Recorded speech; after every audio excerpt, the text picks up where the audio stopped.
O palácio tremia, mas não com o som de um terremoto. O tremor vinha da gargalhada de milhares de pessoas embaladas pela embriaguez e pela música alta. O banquete do rei Belsazar estava em seu auge, uma celebração grandiosa de sua própria opulência. Mas a opulência pode ser uma fachada frágil, e uma simples mancha de gênio pode quebrar tudo. Belsazar sabia disso.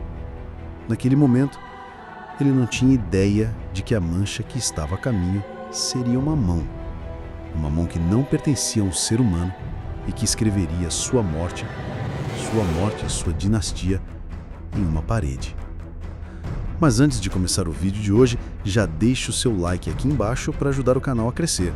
E se você ainda não é inscrito, clique no botão de inscrever-se e ative o sininho para não perder nenhum dos nossos próximos vídeos. Beleza? Ok? Vamos lá! A última festa da Babilônia.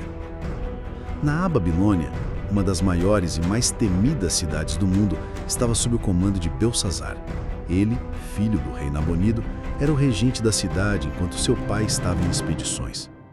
A Babilônia era uma fortaleza impugnável, cercada por muros tão largos que, diziam, carros podiam correr em cima deles. O rio Eufrates passava por dentro da cidade, e os portões de bronze protegiam os acessos. Quem poderia ousar desafiar um império tão poderoso? Dentro do palácio, Belsazar não se importava com as ameaças que se aproximavam.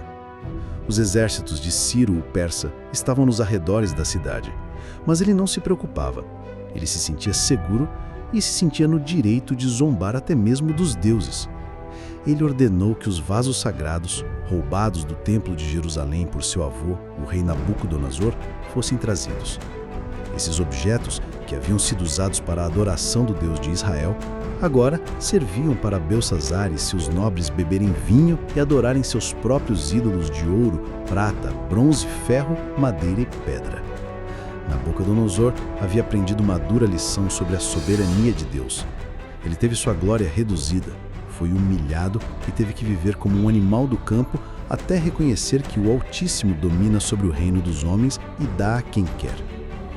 Belsazar, entretanto, não havia aprendido nada com a história de seu avô. Ele estava ocupado demais com a sua própria arrogância para prestar atenção à história.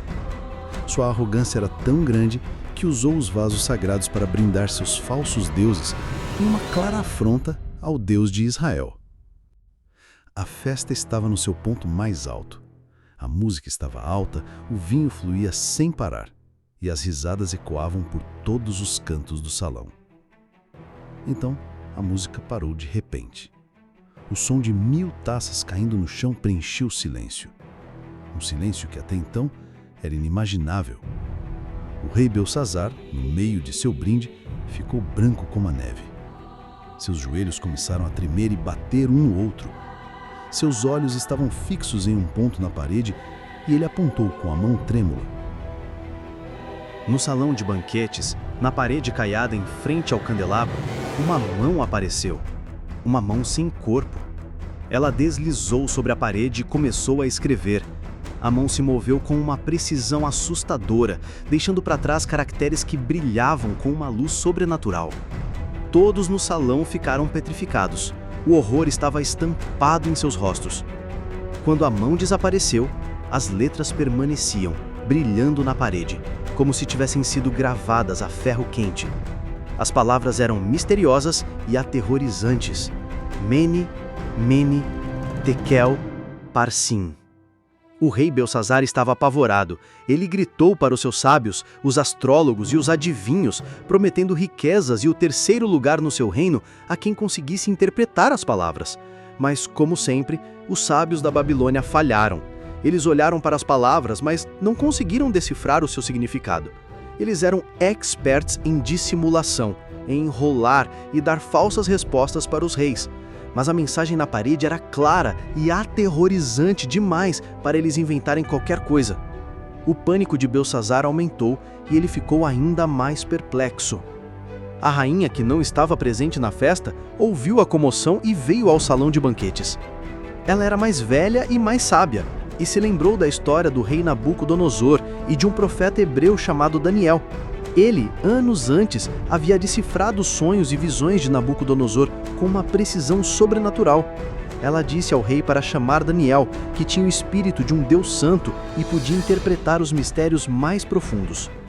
Daniel era um homem de fé, que vivia em Babilônia desde a juventude e havia se recusado a se curvar aos ídolos daquela terra. Ele havia se mantido fiel ao seu Deus, mesmo em meio a tanta corrupção. O rei Belsazzar o tratou com desdém, o ignorou e só se lembrou dele em um momento de desespero. O rei tentou suborná-lo, oferecendo a ele riqueza e posição, mas Daniel era um homem de fé e não se impressionou com a oferta do rei. Ele disse que o rei podia ficar com seus presentes, pois o que ele iria entregar não poderia ser comprado. Daniel então lembrou o rei de seu avô Nabucodonosor e como ele havia sido humilhado por sua arrogância. Ele o lembrou de como Deus havia tirado dele sua glória e o feito comer capim como um boi até ele reconhecer a soberania do Altíssimo. E então Daniel disse a Belsazzar que, apesar de saber de tudo isso, ele não se humilhou, mas levantou-se contra o Senhor do céu e usou os vasos de sua casa para beber vinho e adorar os seus deuses de ouro, prata, bronze, ferro, madeira e pedra. O juízo final. Com o dedo apontado para a parede, Daniel começou a decifrar as palavras. Ele não estava com medo, porque a mensagem era do seu Deus. A voz de Daniel era clara e firme, e suas palavras ecoavam no salão enquanto todos no palácio ouviam. Mene, disse Daniel, Deus contou o teu reino e deu-lhe um fim. A primeira palavra era uma contagem. A vida do reino estava sendo medida e estava prestes a chegar ao fim. O tempo da Babilônia havia acabado. Tekel, ele continuou, tu foste pesado na balança e achado em falta. Essa era uma palavra de julgamento. O rei Belsazzar e seu reino foram pesados e eles não tinham o que precisavam. Eles não tinham humildade, não tinham retidão, não tinham honra, não tinham fé. Eles foram achados em falta. Peres, que é o singular de Parsim. Daniel concluiu, o teu reino foi dividido e entregue aos medos e aos persas. A terceira palavra era a sentença final. O reino da Babilônia estava para ser desmantelado e seria entregue nas mãos de Ciro. A tensão no salão era máxima. O som do vento lá fora parecia um sussurro. O rei, que antes era arrogante e cheio de si, agora estava pálido e aterrorizado. Ele era o rei do maior império do mundo, e de repente, ele era apenas um homem aterrorizado. Ele sentiu que a sua vida, a sua dinastia e o seu reino estavam em perigo, e ele não podia fazer nada para impedir. Ele, no entanto, não era homem de palavra. Ele, em meio a seu pânico, cumpriu sua promessa. Ele deu a Daniel roupas de púrpura, um colar de ouro e o nomeou terceiro governante no reino. Mas as promessas humanas são passageiras, e Daniel sabia disso. Ele tinha acabado de dizer ao rei que seu reino acabaria, mas ele não hesitou em cumprir sua promessa, o que mostrava sua dignidade e seu caráter. Naquela mesma noite, a profecia se cumpriu. O exército persa de Ciro o Grande havia desviado o curso do rio Eufrates e marchado para a Babilônia. Eles passaram por baixo dos portões de bronze e entraram na cidade. A Babilônia, que havia sido invencível, foi tomada em uma única noite. O rei Belsazzar foi morto e o reino da Babilônia chegou ao fim. Lições para o nosso dia a dia. A história da mão na parede não é apenas uma história antiga. Ela nos dá uma lição importante sobre a arrogância, o orgulho e o julgamento divino. A primeira lição é que o orgulho nos cega. Belsazzar, embora soubesse do destino de seu avô Nabucodonosor, não se humilhou. Ele pensou que a sua força, o seu poder e o seu reino eram suficiente para protegê-lo de qualquer coisa. Mas o orgulho, como nos ensina a Bíblia, vem antes da destruição. A segunda lição é que a prosperidade e o sucesso, sem a fé e a humildade, são vazios. Belsazzar usou a sua prosperidade para zombar de Deus e não para o honrar. A terceira lição é que a paciência de Deus tem um limite. A mão que escreveu na parede foi a manifestação final de um aviso que havia sido dado antes. O rei Nabucodonosor havia sido avisado e humilhado para que ele aprendesse, mas Belsazzar ignorou o aviso. A quarta lição é que a mensagem de Deus é sempre clara. A mão na parede não foi uma charada, mas um aviso claro de que o reino da Babilônia havia chegado ao fim. E a mensagem de Deus para nós hoje também é clara.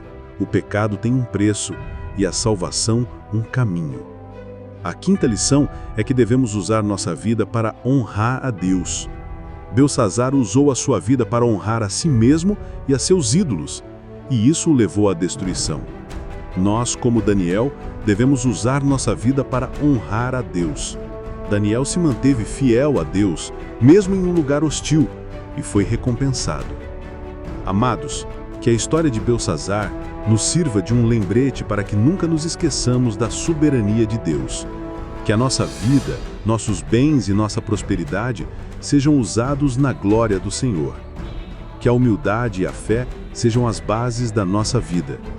Que a gente possa ter o coração de Daniel, que mesmo em meio a tanta corrupção, se manteve fiel a Deus. E que a gente possa sempre nos lembrar que a mão de Deus, que pode nos salvar, também pode nos julgar, e que a gente possa estar sempre prontos para o seu retorno. Que a paz e a graça do Senhor Jesus Cristo estejam com todos vocês.